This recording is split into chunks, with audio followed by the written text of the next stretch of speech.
we're going to look at logistics process and the importance of the logistics process. So as you can see there are two types of logistics. There's macro logistics, which is done at a higher level, and then there's micro logistics, like mostly in-house. Okay, so if you can look at the green part, the other half, there's hospital and hospital pharmaceuticals, for example pharmacy, and then hospital wards. Okay, so how do supplies move? As they have reached the hospital, they go to the pharmacy for storage, and then from the pharmacy they'll move to the actual wards, let's say surgical wards or medical wards. Okay, so what is the importance of logistics in the supply chain management? Okay, so basically there are three importances in relation to logistics. Number one, logistics can increase program impact. Remember, the whole purpose of logistics is to make sure that there are no bottlenecks. Okay, there are no bottlenecks in the system where you have one area, maybe a higher area of supply has got more commodities than the lower areas. Okay, so we don't want we don't want the bottlenecks to continue.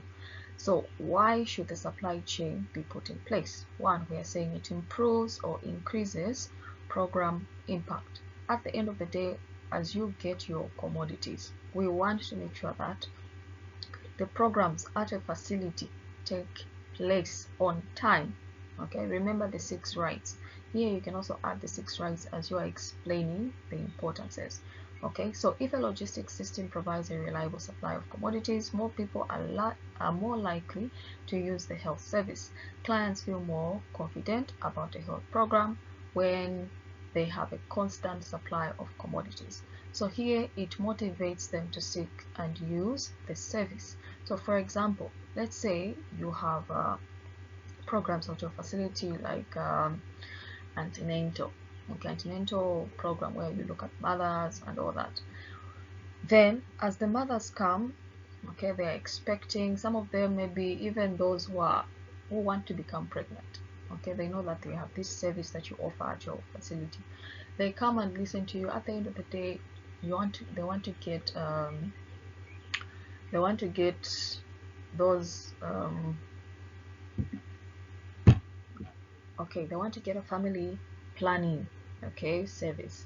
Let's say they want to get your deal at the end of your talk. Okay, now do you have the commodities?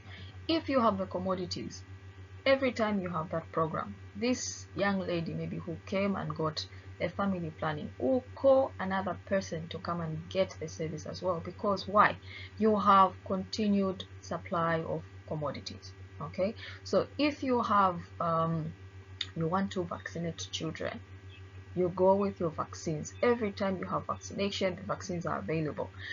Clients will keep on coming to seek that service. So this is what we are saying, that it increases the program impact. Okay, you have impacted a lot of people, thereby a lot of people in the community or in your catchment area will also come for that service. Okay, because of the supply of commodities. Then it enhances quality of care.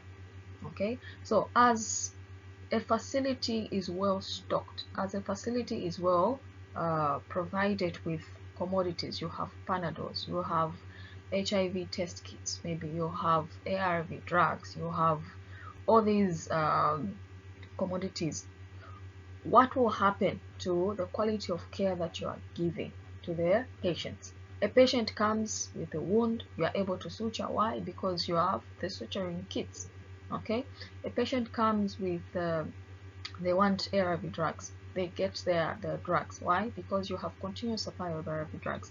So if you have a well supplied health center and these programs are well supplied, this can provide more service. Okay, the quality of care can even improve.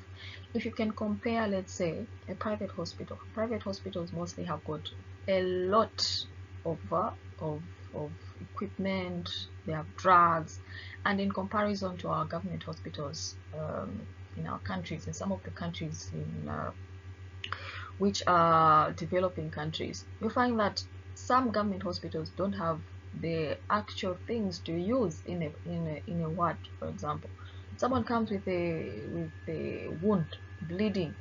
Sometimes you don't even have a wound suturing kit. What will happen? The quality of care for that hospital will go down.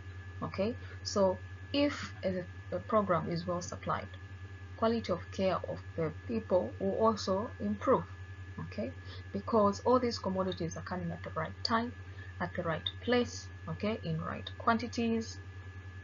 So you have programs and quality of care at the facility improved. So likewise, well supplied health workers can also use their training, and in that their expertise will improve. Imagine if a nurse is working at a facility and they can't suture. For a year they've never sutured. What will happen to the skill of suturing? They'll even forget. Okay, but if they have suturing kits, for example, they will be able to practice, and their training, their skills will be sharpened. So it doesn't just enhance quality of care, it will also improve the skill of the health worker. Okay, then customers are not the only ones who benefit in this sense. Even the health workers benefit. So appropriate supplies to health providers, to health facilities, increases their professional satisfaction, motivation, and morale. You even feel nice if your hospital is well supplied. You want to do more for your clients. Okay, thereby you are improving your skill, because you know how to calculate drugs, you know how to suture, you know how to do Jadel, you know all these things. But if those commodities are not there, even the skills are lowered. Okay,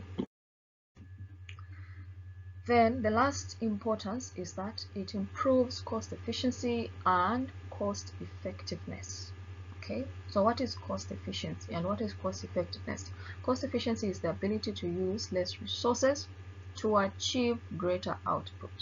Okay, so whatever resources that you have, you need to make sure that you are, maybe for example, rationalizing, or if you don't rationalize, you have enough supplies to go ahead and do whatever service that you have. That is cost efficiency. Okay, then you don't have to wait for a lot of drugs to be supplied for you to start giving the drugs or to help your patients at a facility. Okay, so use the resources that you have for a greater output. Then cost effectiveness, the ability to use resources to achieve the objectives. Okay, now imagine if you have a continuous supply of commodities. Okay, you are going to achieve your objectives at the end of the day at the facility. Now if you don't have, you have bottlenecks, and then the lower levels of the supply chain, for example the health posts don't have the actual drugs, they don't have the suturing, they don't have the HIV test kits to test people for HIV. Are you going to achieve your objectives at that facility? No. Okay, so the logistics system, it helps you to improve, okay, to improve the cost efficiency. You are able to do things even with little input to achieve a greater output. You are also going to achieve your objectives at the end of the day, because the resources are always available. Okay, so an effective supply chain contributes to improved cost effectiveness in all parts of the program. You find that every program at your facility, you are able to do it. Why? Because you have the commodities. You are able to do demonstrations. You are able to do health talks, because you have the commodities to do those health talks. Okay, so these are some of the importance. Okay, so please leave a like, subscribe if you like the content.